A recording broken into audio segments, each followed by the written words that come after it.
Hitza, hitz.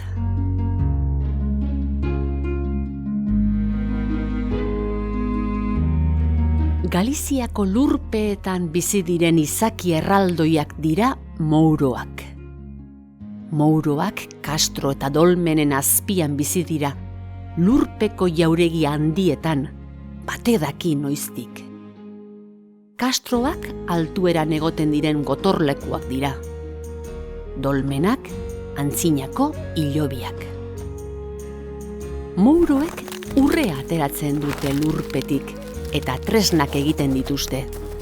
Kollarak, platerak, orraziak. Mouroen jauregiak altxorrez beteta daude. Haien etxean dena da urrezkoa. Aspaldi, jendeak tratuak egiten zituen mouroekin. Baina kontuz ibili beharra zegoen, ze hitz ematen zen. Izan ere, halaxe gertatu zen behin.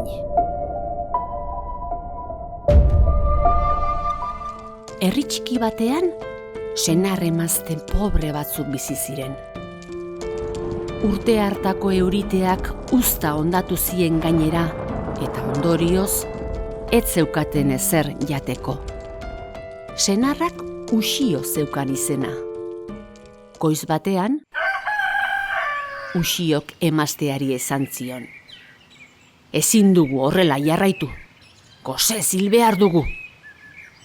Etxean zeukaten diru apurra hartu eta azokarantza abiatu zen ba.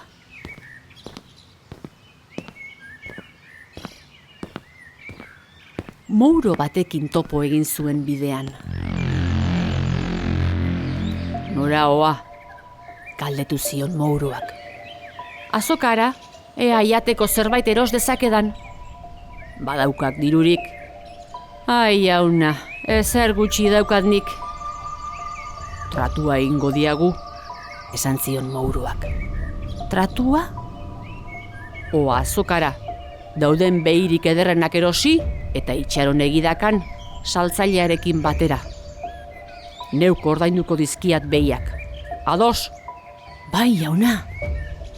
Alaba, Uxio azokara joan zen eta Mouroaren esana egin zuen. 2 behi erosi zituen. Laster heldu zen Mouroa. Behiak ordaindu eta bien artean banatu zituen. Hau iretzat eta hau niretzat. Ados? Bai, jauna. Etxerako bidean, Mouroak Uxiori. Goizero Kastro honen ondoan litro erdi esne usten badidak, urrezko txanpona ordainduko diat. Uxioren bihotza saltoka hasi zen taup-taup. Baina ez inori esan, tratuak iraundezan. Ez ahastu, hitza hitz. Uxiok ahoa ixteko keinua egin zuen.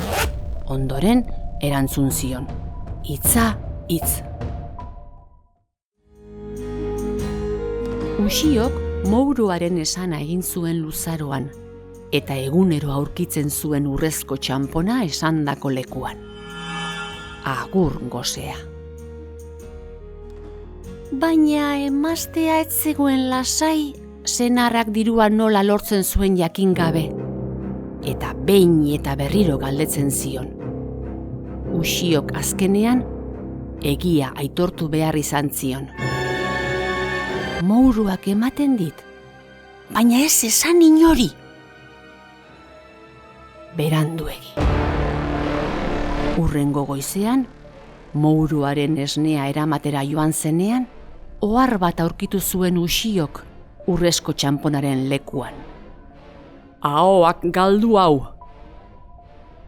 Uxiok berehala ulertu zuen oharrak zioena. Halaxe azaldu zion Andreari. Eniola inori esango, agindu nion. Eta zuk niri esan. Uxiok damututa. Baina Mouroak argi esan zidan, hitza hitz. Nik hitza galdu eta dena galdu. Andreak asperen eginda. Ai, gaixoak gu.